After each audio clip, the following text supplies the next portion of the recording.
Leonardo da Vinci was a true Renaissance genius, so extraordinary that people would stop and stare at the way he walked, thinking it might be the most graceful, perfect walk ever.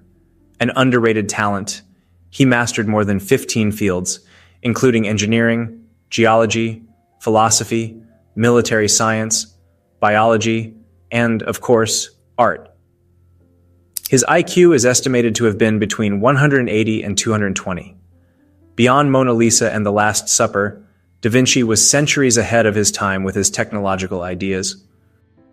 Arthur Schopenhauer said a similar thing about him as, "Talent hits a target no one else can hit.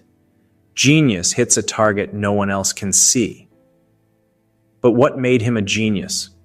What set his mind apart, reaching a level of wisdom that few ever attain? That's exactly what I'll be discussing in this video. And more importantly, how we can apply those insights to our own lives.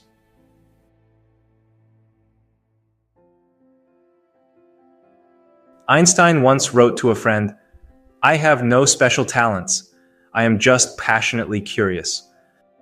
Leonardo da Vinci actually did have special talents, but what truly set him apart was his relentless curiosity. He wanted to understand everything: why people yawn, how they walk on ice in Flanders, methods for squaring a circle, what makes the aortic valve close, how light is processed in the eye, and how that affects perspective in a painting. He gave himself instructions to study the placenta of a calf, the jaw of a crocodile, the tongue of a woodpecker, the muscles of a face, the light of the moon, and the edges of shadows. He dissected 30 corpses, analyzed the mechanics of bird flight, which later helped him design a helicopter, and observed nearly everything with meticulous attention. His curiosity wasn't some magical gift. It was the result of deliberate effort. When he visited the moats surrounding Sforza Castle, he noticed how dragonflies moved their four wings in alternating patterns.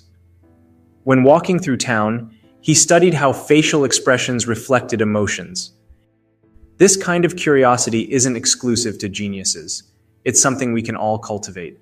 Watch how water swirls as it flows into a bowl, just like he did. Then ask yourself why it moves that way. And this kind of curiosity has led to almost every major discovery in history. Einstein, Newton, Steve Jobs, you name it. They all had minds that questioned, explored, and expanded their horizons. Plutarch captured this idea perfectly. The mind is not a vessel to be filled, but a fire to be kindled. Curiosity is that fire, and we all have the potential to ignite it. The problem? We rarely give ourselves the space to do so. We're constantly occupied, scrolling, consuming, distracted. But curiosity thrives in boredom. Think about Newton. He was sitting under a tree, lost in thought, when an apple supposedly fell on him. Maybe that exact story isn't entirely accurate, but the principle is true. Breakthroughs happen when the mind is free to wander. That's what made Da Vinci a polymath, and it's something we can all tap into. But there was one more thing that made his observations so sharp, his mind so focused. And that's what I'll talk about next.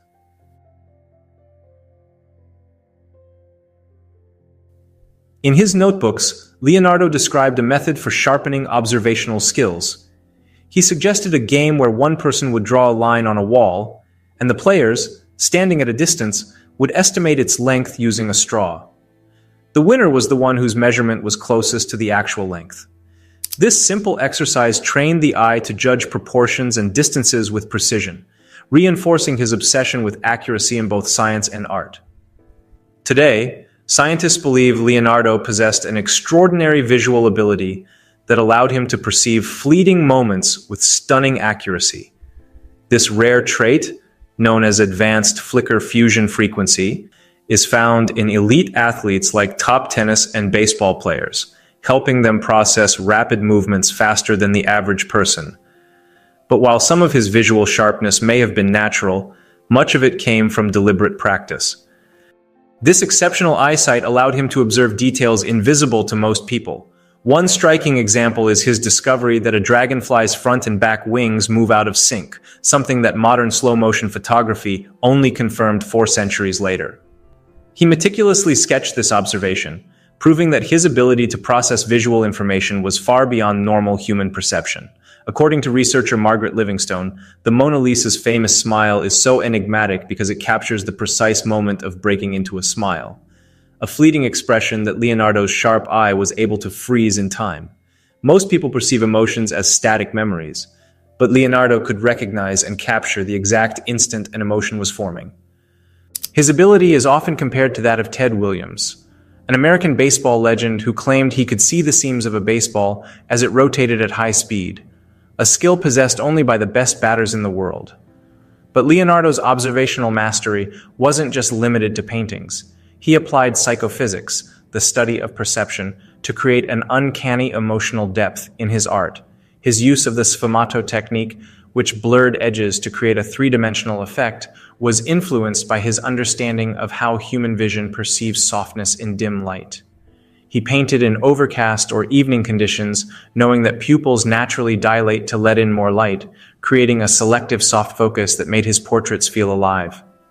It's incredible how much he achieved simply by noticing what most people overlook. He didn't chase degrees or prestigious schools. He cared only about first-hand experience. And that's what made him not just talented, but one of the most brilliant minds in history.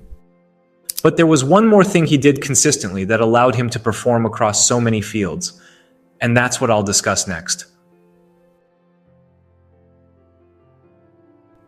While painting The Last Supper, Leonardo would often stare at the work for an hour, make a single small stroke, and then walk away. When Duke Ludovico questioned this, Leonardo explained that creativity requires time for ideas to marinate and intuitions to come together. As he put it, men of lofty genius sometimes accomplish the most when they work least, for their minds are occupied with their ideas and the perfection of their conceptions, to which they afterwards give form. Most of us don't need advice on how to procrastinate. We do it naturally. But procrastinating like Leonardo is a skill. It's not about mindless delay.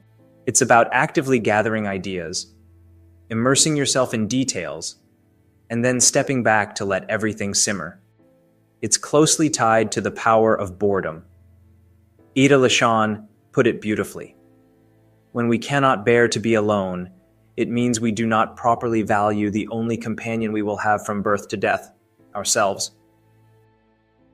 Researchers Sandy Mann and Rebecca Cadman explored this connection between boredom and creativity. In their experiment, participants were given a tedious task, either copying numbers from a phone book or simply reading it. Afterward, they were asked to brainstorm creative uses for everyday objects like plastic cups. The results were surprising. Those who had simply read the phone book, experiencing more passive boredom, generated more creative ideas than those who had to copy numbers. This suggests that certain types of boredom, especially the kind that requires little mental effort, actually enhance divergent thinking and creativity. Constant work without rest leads to burnout. Sometimes the mind needs to slow down so ideas can take shape. Leonardo understood this, and it's one of the reasons he was so admired, not just for his genius, but for how he lived.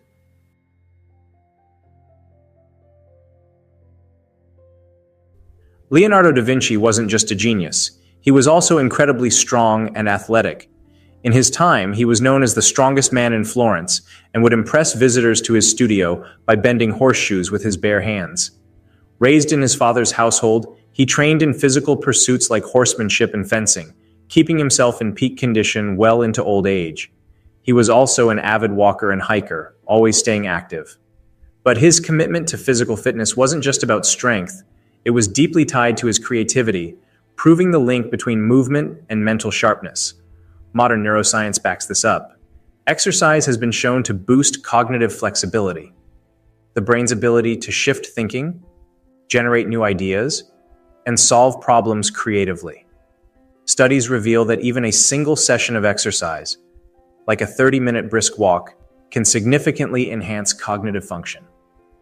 Leonardo may not have had scientific proof of these benefits, but he clearly understood them.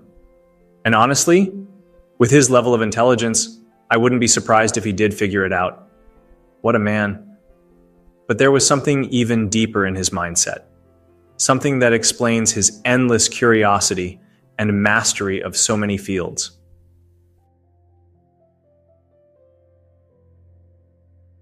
Leonardo da Vinci's brilliance came from his ability to see connections where others saw separation.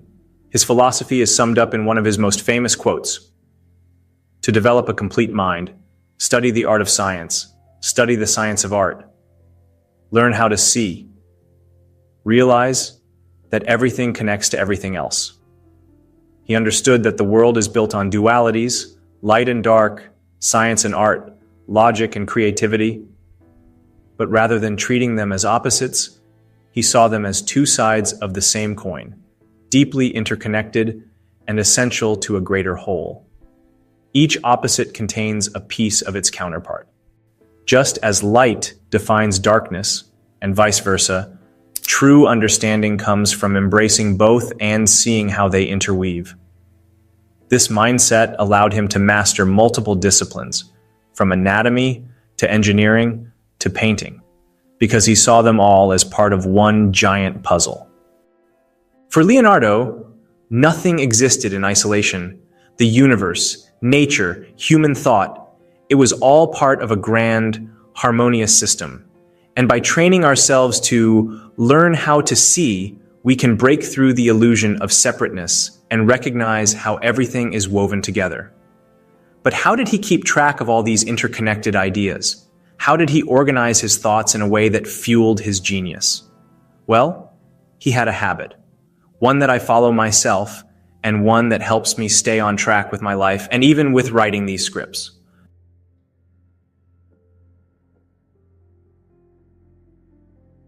Most people's to-do lists are pretty dull.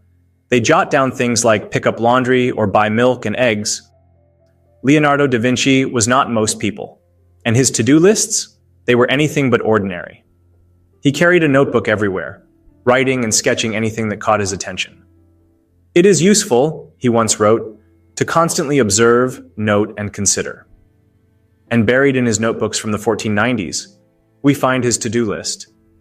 NPR's Robert Krulwich had it directly translated, and it included tasks like measure the city of Milan and its suburbs.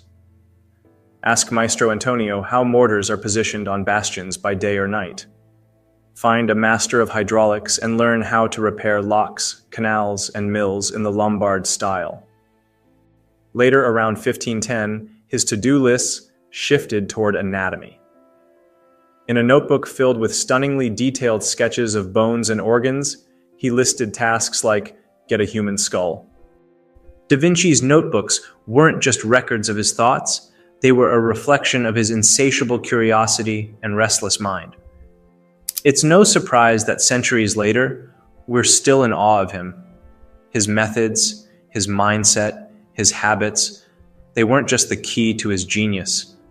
They're something we can learn from, apply, and use to expand our own creativity, knowledge, and way of seeing the world.